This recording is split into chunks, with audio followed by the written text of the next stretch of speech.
Hello and welcome to this NPTEL course titled The Novel and Change. We're looking at Tsitsi Dangarembga's novel Nervous Conditions. We started looking at an essay by Sheena Pache, which talks about how hysteria in the novel may be seen as an act of resistance, as an act of rewriting and alternate forms of articulation of identity and embodiment, which can challenge and offset some of the mechanisms through which the patriarchal processes coerce and confine the female subject. So in a way, it's a deconstructive reading of hysteria, moving away from looking at hysteria as an act of silencing or marginalization, but rather looking at hysteria as part of the polyphony process in the novel by Dangarembga, through which the female subject articulates themselves. So we just continue reading where we left it off from. So Marshingai's resistance through her body, so the fact that she rejects the food, the fact that she rejects cultivation and moves away from the nourishment metaphor associated with the female subject in the post-colonial space, becomes an act of resistance. Through her body is again seen when Baba decides that Thambi should go to Sacred Heart. Upon hearing of Baba's decision, she curses him in his absence. If I were a witch, I would enfeeble his mind. Truly, I would do it. And then we would see how his education and money helped him, right? So the whole idea of appropriating a witch metaphor, appropriating this idea of black magic, is also seen as something outside of the logical institutional apparatus that she finds herself negated from. The narrator observes that her mother's health declined rapidly. She ate less and less and did less and less, until within 5 days, and within days she could neither eat nor do anything, nor even change the dress she wore. She even neglects her nurturing, mothering responsibilities to Dambuzu, who develops diarrhea, a horrendous watery stool that ran and ran. My mother said she would die. The babies died when they had diarrhea. So diarrhea here also becomes an act of rejection. So the body is rejecting the food. And we can see how the stool is described as just running endlessly. So instead of any intake process of nourishment and nutrients, the body is just negating itself through a very violent process. The stance adopted by Mashingai challenges the servile domesticity attributed to the African woman, particularly those in rural areas. While she cannot confront Baba openly, she uses the body and mind, which ironically he supposedly controls, to curse him, right? So the whole idea of using her body and mind, which is something he supposedly controls with his education and exposure to the public space, is paradoxical over here, because she uses that body and mind to reject his authority, to resist him, to mock him, and to also subvert his position of patriarchal power. And of course, the whole idea of cursing him also becomes part of the subversion, part of the resistance and the retaliation that she wants to embody. Interestingly, she claims for herself the status of a witch.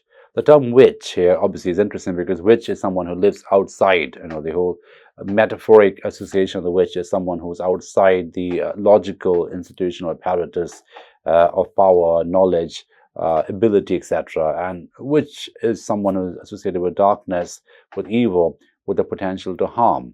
Right, so the term witch is used by some male characters in the novel to cast aspersions on women.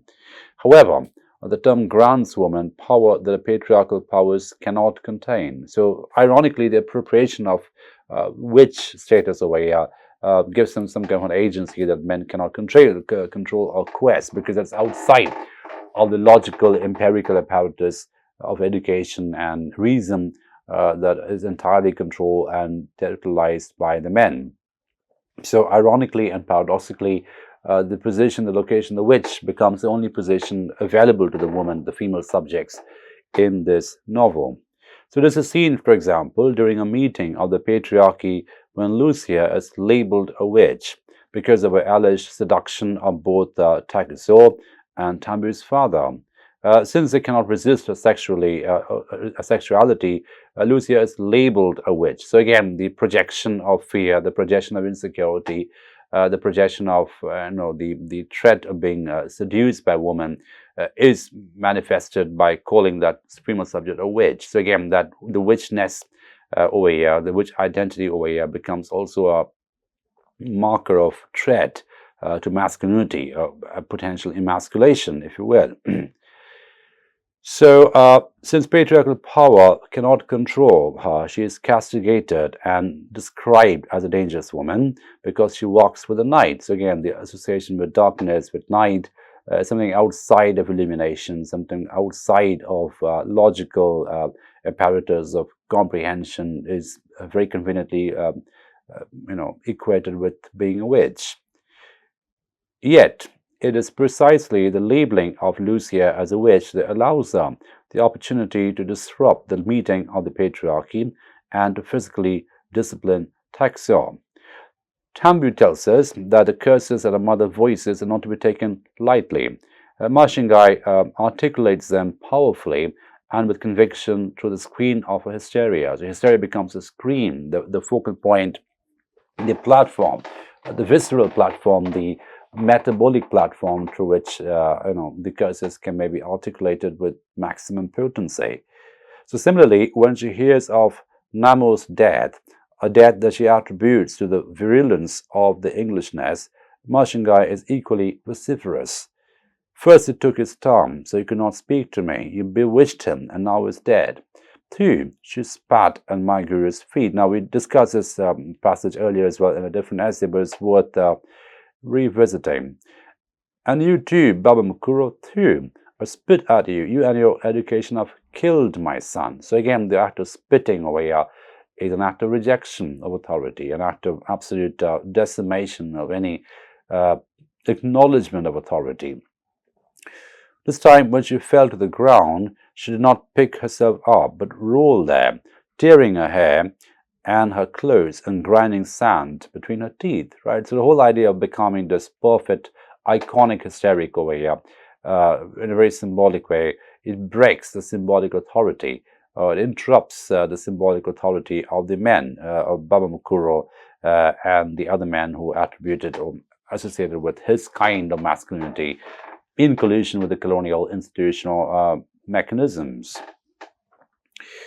Much later, she warns Tambu about the Englishness, and Tambu is momentarily afraid because by this time she has grown to realize that her mother knew a lot of things and Tambu had regard for her knowledge. In the preface to Fanos, The Wretched of the Earth, we mentioned Frantz Fanon in the last essay as well, how he's a very important figure, especially if you're looking at the intersection of schizophrenia, hysteria, and post-colonial subject positions, because Fanon was a trained psychiatrist as well as a post-colonial philosopher.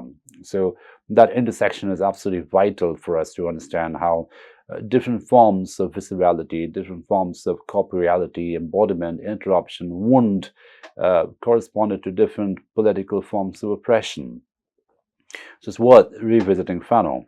In the preface of Fanos, The Wretched of the Earth, Sartre, Jean-Paul Sartre, charts the sources of horizontal violence, which is the violence directed at the fellow or sister oppressed, right?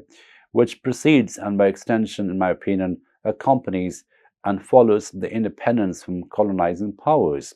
According to Sartre, if the suppressed fury of the colonized subject fails to find an outlet, it turns into a vacuum and devastates the oppressed themselves. So it turns inward, rather, right? The agitation, the resentment, the anger, the wrath, which is all bottled up.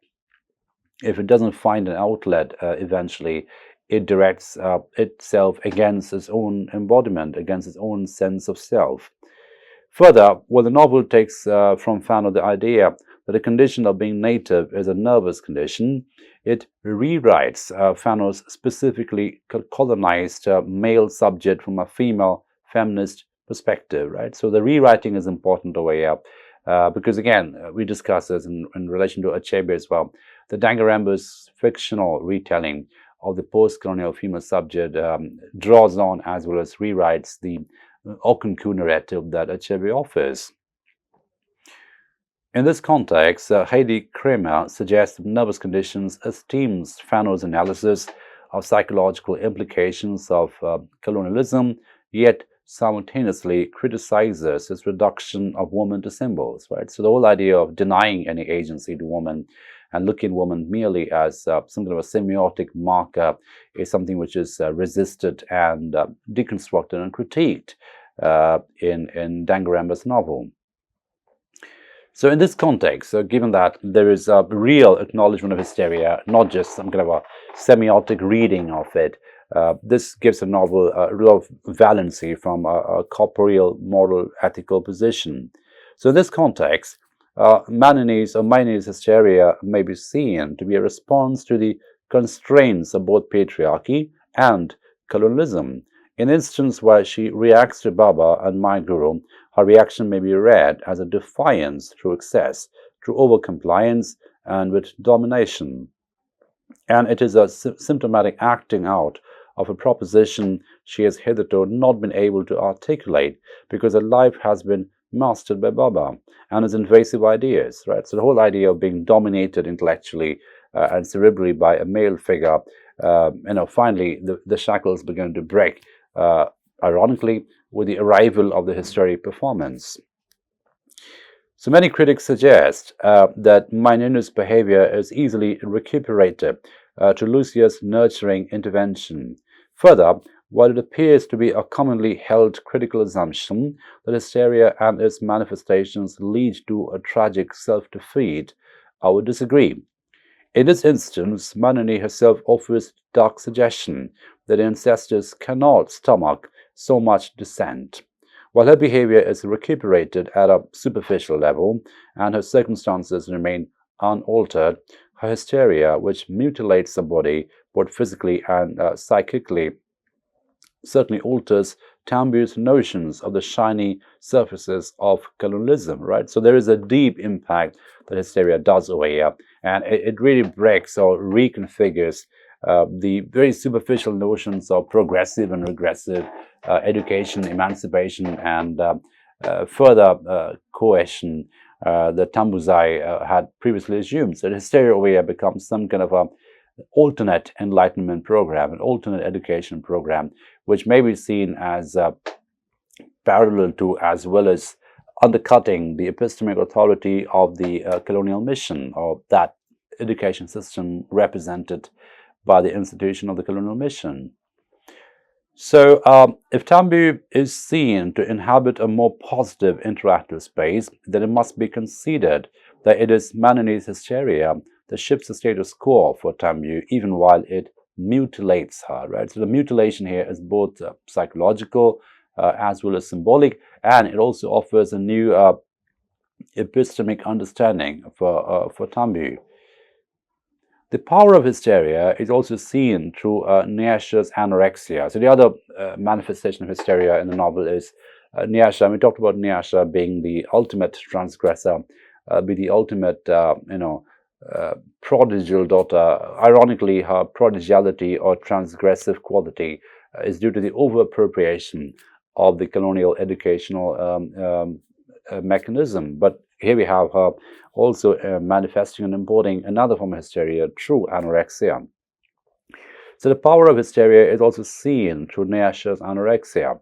While her anorexia at a superficial level may be seen to control the burgeoning hips of adolescents, it is actually a way of controlling her own body in an environment where all the control is wrested from her, right? So again, we have a very interesting way of how when all agency is taken away from the female subject, the only agency left for a subject is to control or take control ownership on her body and her bodily boundaries, which is exactly what Nyasha does with her deliberate anorexia or undereating.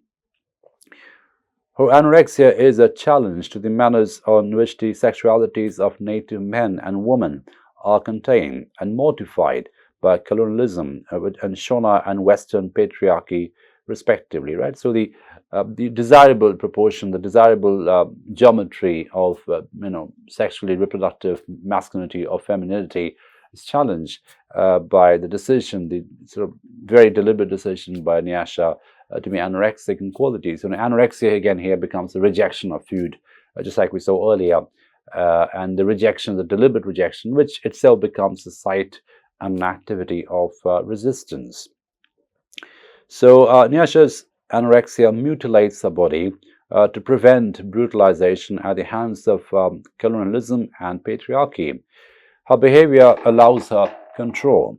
By depriving her body of Western food and trying to feed it alternatives to patriarchal knowledge, she challenges her status as a good African woman and coerces her father into confronting her suffering, right? So the confrontation is important over here, that she forces her father to acknowledge her suffering, confront her suffering, and also at a cultural discursive level, her rejection of Western food becomes important over here. So she rejects the traditional tenets of nourishment, the traditional markers of nourishment through Western food items. And of course, this rejection continues and extends on the rejection of the notional idea of the good African woman. If Tambu's story is to be seen as a rite of passage of the African girl child, then Nyasha's hysteria must also be seen as a powerful way of undoing the constraints of patriarchy and colonialism.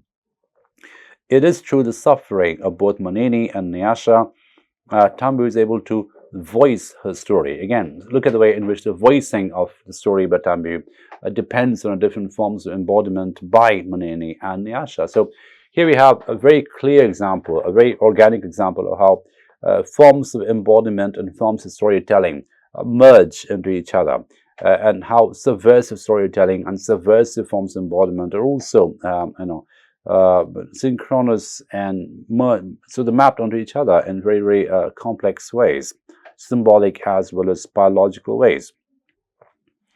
So what kind of story is a Tambu story? Quietly, unobtrusively, and extremely fitfully, something in my mind began to assert itself, bringing me to this time when I can set down the story. Tambu sets down this story because she's able to assess or reassess her attitude towards power. So some kind of a reorientation happens over here. And this reorientation happens with the awakening of Tambu, with the reawakening of Tambu, which is also part of the education that she gets from the hysteric woman around her. So we can see how hysteria here becomes some kind of a counter discursive practice or counter resistance over here. And that itself offers a new epistemic model, a new model of enlightenment, a new model of knowledge to Tambu, which undercuts the epistemic authority where patriarchy and is sort of collusive with the colonial institutional mechanisms, and how that can be resisted through the processes of hysteria which are appropriated and performed by the female subjects. So Masingai's reference to the taking of Namo's tongue by Baba and my guru is echoed in the climatic sequence of the novel, in which Nyasha tears their history to shreds while viciously jabbing her own flesh with the shards of the clay pots that she has shattered. So again, you can see how the violence over here also becomes an act of resistance, how the decimation of the clay plots and the decimation of her own body, the word mutilation keeps again and again, is a way, the only way tragically, in which the female subject can articulate her agency against the overarching presence of patriarchal institutions of control and coercion. So this foregrounding of the taking of Namo's tongue, the violence upon the body, and the tearing into shreds of their history situates resistance upon the very body that has been colonized and mutilated, right? So again, the act of self-mutilation here becomes the only way possible in which the female can protect herself from being mutilated by the other, by the outsider, by the external agent. In this regard, Biman Basu maintains that colonialism attempts to discipline and the native, and the technologies of reformation are applied at the most diverse points. The most tenacious point of implantation, however, the point of deepest penetration, is the body.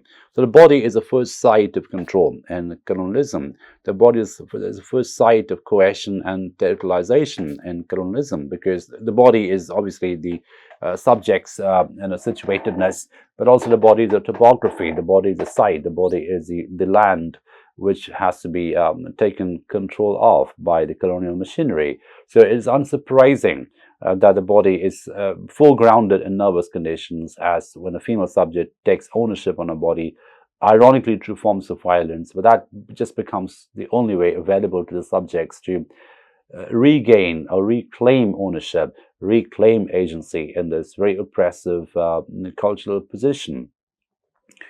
It is therefore logical that a female body should become the greatest site of resistance against the tenacious and nebulous implantation of both colonialism and patriarchy.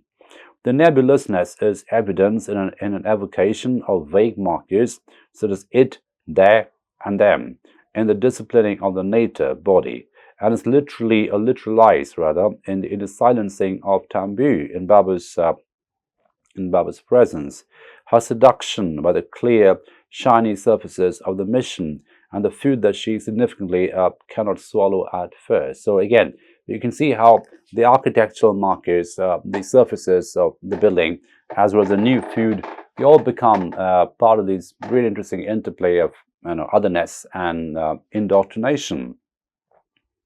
Later, during a holiday at the homestead, Tabby thinks back with yearning to the mission breakfast of bacon and egg. So again, that sort of becomes some kind of a reverse nostalgia as such, where she begins to feel homesick for the new food that she has internalized, the very English breakfast with the usual markers that now begin to enter or really become desirable memory for her. The seduction by the Englishness, as the reader soon realizes, occurs with minimum discomfort and with easy complicity of the native body. So how the native body becomes realigned, really, or retotalized in relation to the proclivities towards Englishness, right? So we have movement from alienation to alignment, and of course the movement is very strategic because that creates the consensual colonized subject, the sense of consent being created, which obviously does away with any possibility of subversion. So Nyasha's solution, seen in frenzied movements, is to keep moving so as to avoid being trapped. So again, you can see how different forms of hysteria manifest themselves in extreme ways. Nyasha obviously uses kinesis as a mode of resistance because stillness instills a fear of being trapped, a fear of entrapment that from which she must depart. The ease with which one is seduced is a lesson the adult Tambu learns only in retrospect.